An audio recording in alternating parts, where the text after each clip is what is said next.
Hello दोस्तों, मेरे YouTube channel general studies में आप सभी का स्वागत है। दोस्तों, आज हम चर्चा करेंगे सबसे पहले महाजनपद काल, ठीक है, जो कल का शेष रह गया उसमें कुछ फैक्ट, और उसके पश्चात हम चर्चा करेंगे मगध राज्य का उत्कर्ष। ठीक है, तो जो भी चैनल पर नए चैनल को सब्सक्राइब जरूर कर लीजिएगा। ठीक है, शुरू करते हैं। देखो, सबसे पहले 5 प्रश्न आप लोगों के लिए आज के। सबसे पहला प्रश्न है, आलार कलाम किस गण से संबंधित थे? ठीक है, तो गण मतलब जो उस टाइम का राज्य था। ठीक है, किस गण से संबंधित थे? इसका सही आंसर है केशपुत्र गण। ठीक है, अगला देखो, मगध में हर्यक वंश का संस्थापक कौन था? ठीक है, हर्यक वंश किसने स्थापित किया था मगध में? इसका सही आंसर हो जाएगा बिंबिसार। ठीक है, बिंबिसार ने स्थापित किया था। अगला प्रश्न देखो, हर्यक वंश के किस शासक का नाम कुणिक मिलता है? ठीक है, किसको कुणिक कहा जाता है, ये आपसे पूछा गया। ठीक है, तो इसका उपनाम, ये नाम नहीं होगा, उपनाम। ठीक है, उपनाम कुणिक किसका है?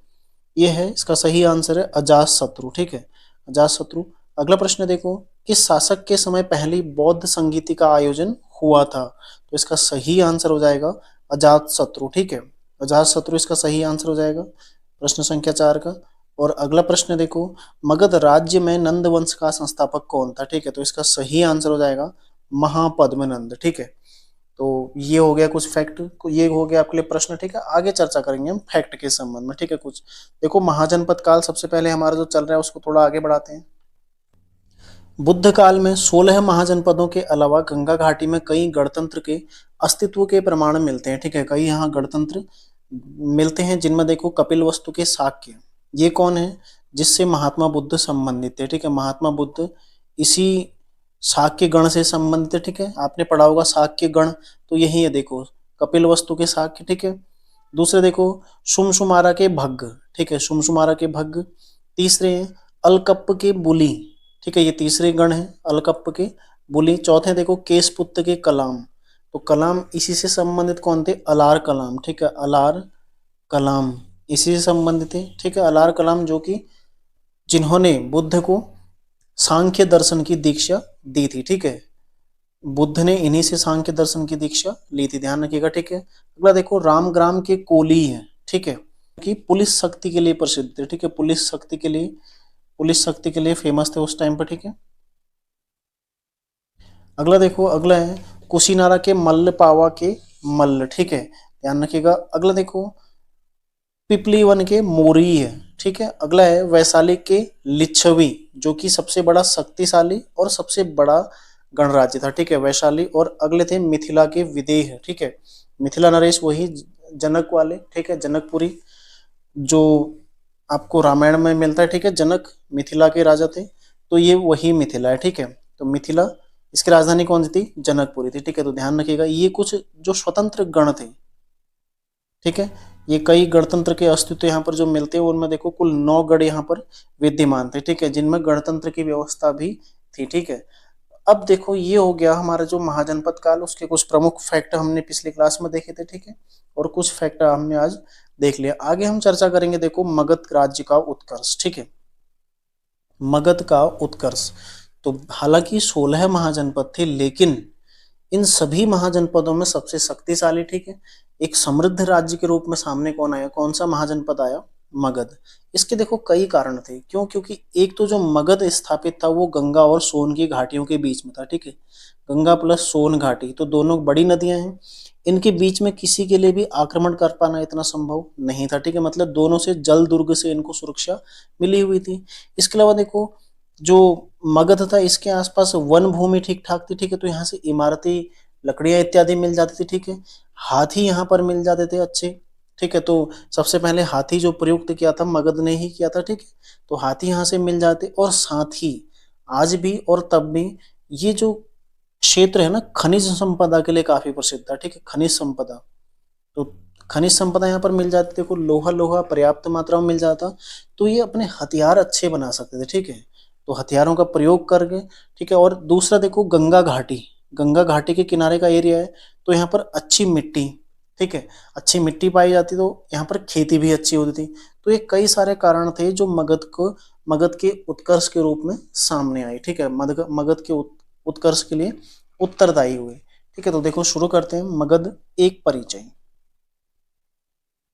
यह बुद्ध काल और परवर्ती काल में भारत का सबसे शक्तिशाली और समृद्ध राज्य था। ठीक है, बुद्ध काल और परवर्ती काल में भारत का सबसे शक्तिशाली समृद्ध राज्य था, ठीक है। आधुनिक पटना और गया जनपद, ये पिछली क्लास में हम देख चुके हैं, ठीक है। इसकी जो राजधानियां थी, पहले गिरिवज्र, ठीक है, फिर राजगृह और पाटलिपुत्र ये रही थी, ठीक है। और जो यहाँ के प्रसिद्ध शासक थे उनमें बृहद्रथ और जरासंध, ठीक है। आपने महाभारत काल में देखे होंगे, ठीक है। बृहद्रथ और जरासंध यहाँ के प्रसिद्ध शासक थे। अगला देखो भौगोलिक स्थिति क्या थी। उत्तर में गंगा से लेकर दक्षिण में विंध्य तक, ठीक है। गंगा नदी से लेकर जो विंध्याचल, जो विंध्य पर्वत श्रेणी है वहां तक, ठीक है। और पूर्व में गंगा से लेकर पश्चिम में सोन तक, ठीक है। इसका क्या था, विस्तार था।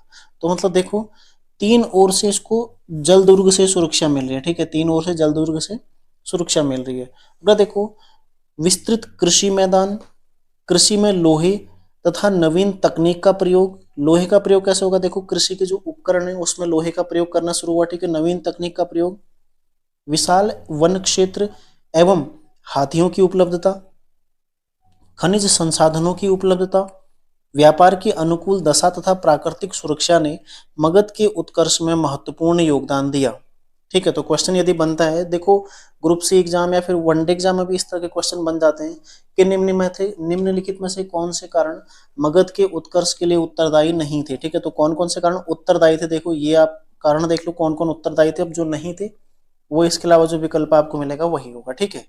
अगला देखो मगध ने कौशल, वत्स तथा अवंती को अपने राज्य में मिला लिया, मतलब बाद में मिला लिया, और धीरे धीरे क्या हो गया, इसका विस्तार अखंड भारत के रूप में हो गया, ठीक है। आगे हम इसके बारे में पूरा चर्चा करेंगे।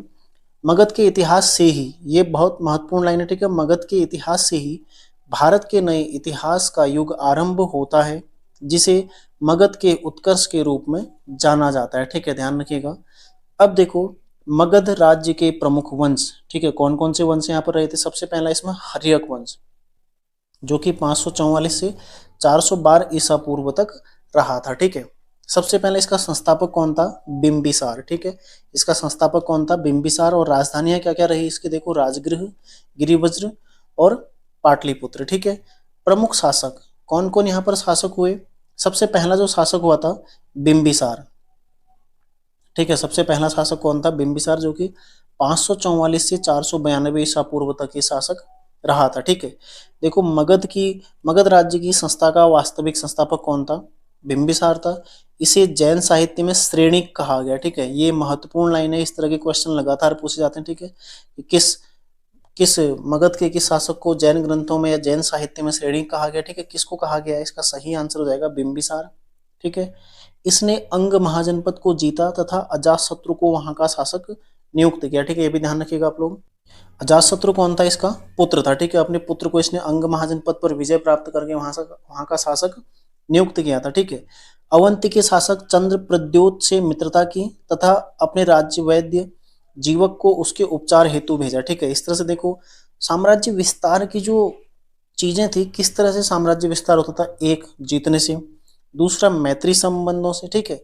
और तीसरा कैसे, वैवाहिक संबंधों से, ठीक है। मतलब इसने कुल 3 विवाह किए थे, जो बिंबिसार था इसने 3 विवाह किए, ठीक है।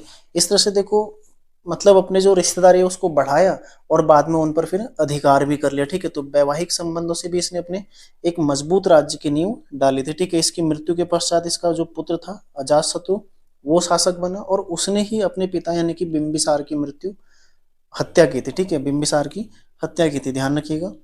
अब देखो अजातशत्रु अपने पिता को मारने के पश्चात गद्दी पर बैठा, कब 492 से 460 ईसा पूर्व तक ही रहा था, ठीक है। इसने कौशल नरेश प्रसेनजीत से युद्ध कर उसे पराजित किया, किंतु बाद में उसे समझौता कर लिया, ठीक है। अगला देखो इसका उपनाम क्या मिलता है, कुणिक मिलता है। यह जैन मत का अनुयायी था, ठीक है। जैन मत को मानता था। इसने लिच्छवियों के विरुद्ध युद्ध किया तथा विजय प्राप्त की, ठीक है। इसने लिच्छवियों को भी हराया था, जो कि सबसे मजबूत गण था, ठीक है। सबसे शक्तिशाली गण था, उसको इसने हराया था, ठीक है। अगला देखो इसके समय, इंपोर्टेंट लाइन है, इसके समय राजगृह स्थित सप्तपर्णी गुफा में पहली बौद्ध संगीति का आयोजन हुआ था, ठीक है। तो काफी महत्वपूर्ण है। पहली बौद्ध संगीति का आयोजन कब हुआ था, सप्तपर्णी गुफा में हुआ था, ठीक है। कहाँ, राजगृह में, ध्यान रखिएगा, ठीक है। किसके समय में हुआ था, अजातशत्रु के समय में। फिर देखो इसकी हत्या किसने की, इसके पुत्र उदयन ने। तो इस प्रकार इस वंश को पितृहंतक वंश भी कहा जाता है। ठीक है, पितृहंतक वंश भी इसको कहा जाता है, क्योंकि हर किसी ने अपने पिता की मृत्यु के पश्चात शासन प्राप्त किया था। ठीक है, अब देखो उदयन। उदयन का जो सबसे महत्वपूर्ण काम है, इसने गंगा और सोन नदी के संगम पर एक पाटलिपुत्र यानी कि जिसको कुसुमपुरा कहा जाता है, ठीक है, कुसुमपुरा कहा जाता है, उस नगर की स्थापना की थी, और ये भी जैन मत को मानने वाला था। ठीक है, ध्यान रखिएगा। तो देखो, हर्यक वंश का अंतिम शासक उदयन का पुत्र नागदशक था। ठीक है, तो क्वेश्चन बनेगा हर्यक वंश का अंतिम शासक कौन था? कौन था? नागदशक था। ठीक है, इसने 412 ईसा पूर्व में इसे 412 ईसा पूर्व में शिशुनाग ने, ठीक है, पदच्युत कर मतलब पद से हटाकर शिशुनाग वंश की स्थापना की थी। ठीक है, तो नागदशक जो कि हर्यक वंश का अंतिम शासक था। ठीक है, तो इस प्रकार देखो हमने कितने शासक इसमें देखे। सबसे पहले हमने बिंबिसार देखा, ठीक है, बिंबिसार देखा, फिर अजातशत्रु देखा, अजातशत्रु, ठीक है, फिर देखा हमने कौन? उदयन, ठीक है, उदयन के पश्चात कौन देखा? नागदशक। तो चारों के बारे में थोड़ा थोड़ा फैक्ट आपने ध्यान रखना है। ठीक है, बिंबिसार को श्रेणिक कहा गया है, अजातशत्रु को कुणिक कहा गया है। ठीक है, बाकी पितृहंतक वंश के रूप में इसको जाना जाता है। जो कुछ महत्वपूर्ण फैक्ट है ये आपने ध्यान रखना है। ठीक है, तो आज की क्लास में इतना ही करते हैं। अगली क्लास में हम देखेंगे मगध पर जो शिशुनाग वंश है। ठीक है, शिशुनाग वंश, शिशुनाग वंश, उसके पश्चात हम देखेंगे नंद वंश।